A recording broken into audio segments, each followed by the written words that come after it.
Overwatch is in probably the best state it's been in a while. Most people can play almost any hero at any time and still have a huge impact on the game. A lot of people are using this time to learn brand new heroes. Personally, I'm using it to learn Tracer, but a lot of people want to use it to learn McCree. So today, I thought I would go over a few common questions I get when people ask about McCree. Let's jump right into it. The first question I get a lot is, how much of a reason do I have to play McCree over 76 and Bastion now for that matter? McCree is better in short range and medium ranged fights against flankers. Soldiers better at longer range fights like in the triple tank meta, which was very important a few weeks ago. However, McCree is a lot better at this short range little flank route stuff against Tracers, against Genjis. But what about Bastion? Well, Bastion's different. Bastion is a lot better at locking down an area. He's a lot more defensive than McCree is. McCree is very good for being able to push up on the sides and not flank, but at least put in some damage from a different angle. Bastion can't really do that, or he can't do that at all, really, and that's the biggest reason you have for playing McCree over the other two people in this meta that are actually really good. Furthermore, McCree is actually a lot more skill heavy, can do a lot more damage in the right circumstances versus a 76 or even versus a Bastion. At longer ranges, McCree can definitely do more damage than the Bastion. And that is really comes in really handy when you're going up against someone like a Widow or maybe even a Pharah. So the next question is a question I get a lot, and it's actually super important to McCree's kit. Who can I reliably kill after flashing? Well, headshots do 140 damage, a stun does 25, and a body shot is 70. Fan the Hammer is a higher burst and deals enough to kill 250 HP targets, so probably better to use Fan the Hammer against Reaper and Mei if you're in close range. However, if you're up against a Tracer or even a Soldier, it's definitely worth it to back up, move your cursor over, and get the double headshots. Very few characters have that 250 HP pool, so I think it's better to either go in all in with the 250 HP and Fan the Hammer, or if you're going to flash like a tank or someone, you just need to back out and wait for your team to regroup. It's usually not worth it to flash a tank.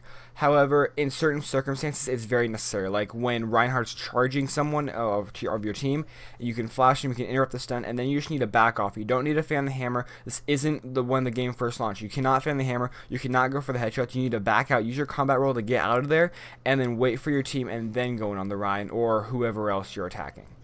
So, McCree's ult is probably one of the worst ones in the entire game. So, is your ult even worth it? Using it as a zoning ult to force the enemy team into cover, it doesn't have to pick up any kills, but getting one kill is pretty good. Double kill is awesome, and triple kill, you should probably get play of the game. His ult really does suck, to be completely honest. It's probably one of the worst ones in the game, up there with maybe Junkrat's because it's so easy to kill. But no, his ult is not great, but it does have a very good utility in that you can literally zone out huge areas, and you can't really get through chokes with it, but you can get through certain areas to push through the rest of the choke or get into the choke point, I guess, if that makes any sense. Your ult is probably your third best thing you have on McCree.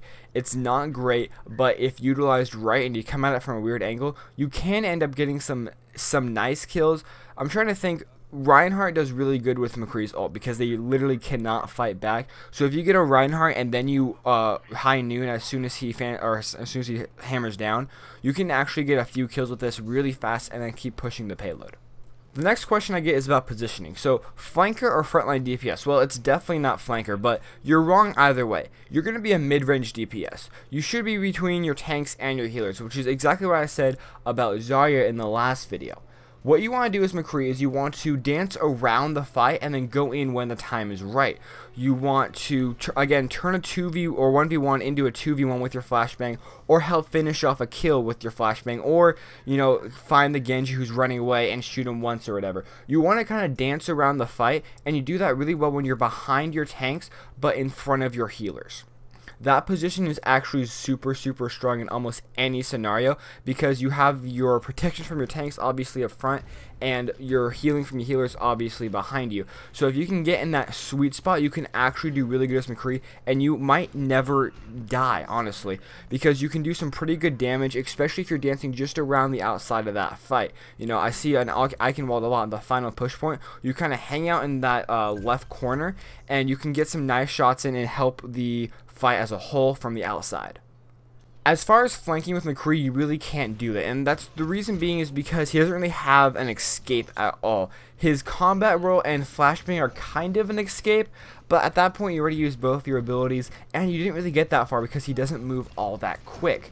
So you really should probably just stay with your team, like I said, behind the tanks, in front of the healers. That's the best spot for you to be.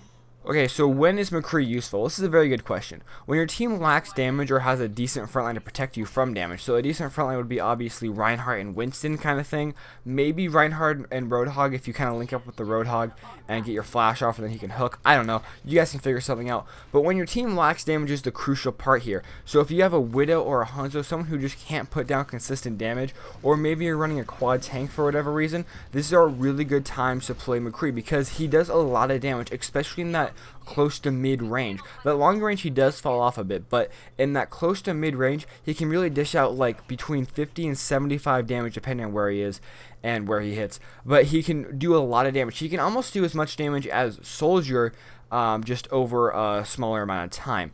McCree is useful in situations where you need another DPS, where you need some more damage, where you need someone who can kind of hold down an area but also do damage, where you need someone who can protect himself as far as killing other people, but not in the fact that he can go all the way to the other side of the map and not get killed. So this last question is a little bit more advanced, but how do I not let myself get flash baited by Genji? Now this is a thing that happens in almost every character. I do it a lot with Tracer, drawing out the flashbang, drawing out the hook from the Roadhog. These are crucial plays that can literally make or break a team fight. How do I not let myself get flash baited by Genji? Well, this is a very good question.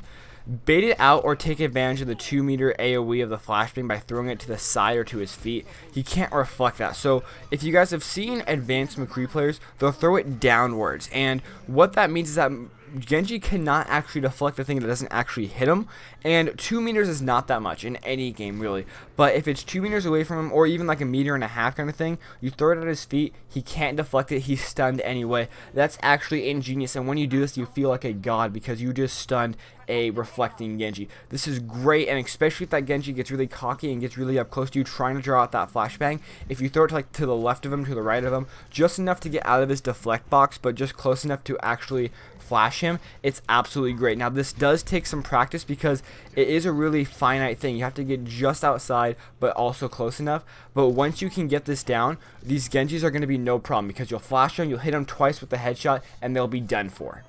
My name is Winston, and hope you guys enjoyed that video. It's the first time I've done a video in a while that I just had notes in front of me instead of an actual script, so that was kind of interesting.